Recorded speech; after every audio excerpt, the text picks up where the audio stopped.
আপনার জীবন উন্নত করতে উন্নত জীবন থাকবে সব সময় আপনার পাশে।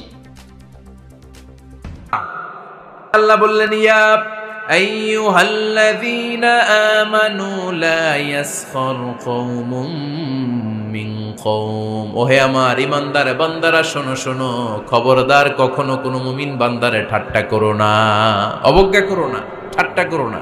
তার মনে কষ্ট হয় এমন কোনো কথা তারে বলো না। Never stop of anybody. কাউকে নিয়ে ঠাট্টা করবেন না, তার দেহ নিয়ে, তার আকৃতি নিয়ে, তার বংশ নিয়ে। এক লোকের বাবা ছিল চোর, কিন্তু তার ছেলে অনেক ভালো। আপনি কি তারা বলতে পারবেন তুই চোরের ঘরের চোর? বলতে পারবেন? চুরি করছে বাবা, ওর কি দোষ? কথা বলেন।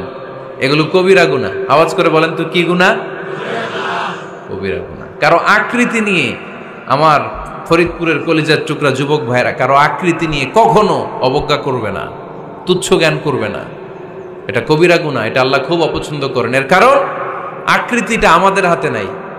আমাদের কারো নাক লম্বা, কারো খাটো, আমরা কেউ কালো, কেউ সাদা, আমরা কেউ স্মার্ট, কেউ অন্যরকম। তো এই যে আমাদের এক এক ধরনের আকৃতি, এটা কি আমি বানাইছি? আপনি বানাইছেন? দিছে কে?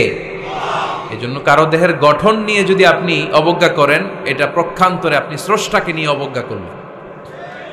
কারো দেহের আকৃতি নিয়ে যদি আপনি তুচ্ছ করেন, তাকে তুচ্ছ করেননি, আমার রবকে আপনি তুচ্ছ করেছেন। চিল্লায় বলেন ঠিক কিনা? খবরদার, তুই কালু, তুই লম্বু, তুই মোটু, তুই কানা, তুই রোহিঙ্গা, আছে না নাই? ইদানিং ইদানিং এটা খুব চলে। এই রোহিঙ্গা নামটা আছে না? ফরিদপুরে এগুলো ঢুকে নাই না? আমাদের ওইদিকে দেখি কি অবস্থা, কারোর সাথে কেউ লাগলে তুই রোহিঙ্গা। কি আশ্চর্য, এই গালি কবে আসলো? হ্যাঁ, অনেক ধরনের গালি। ঢাকায় আর একটা চলে ফইন নির্বুত, কি বলে? এই এগুলো আগে শুনি নাই আমরা, রিসেন্ট এগুলো বলা শুরু করছে। ফইন নির্বুত, রোহিঙ্গা না। এগুলো বলে আপনি কাউকে অবজ্ঞা করতে পারবেন? পারবেন না।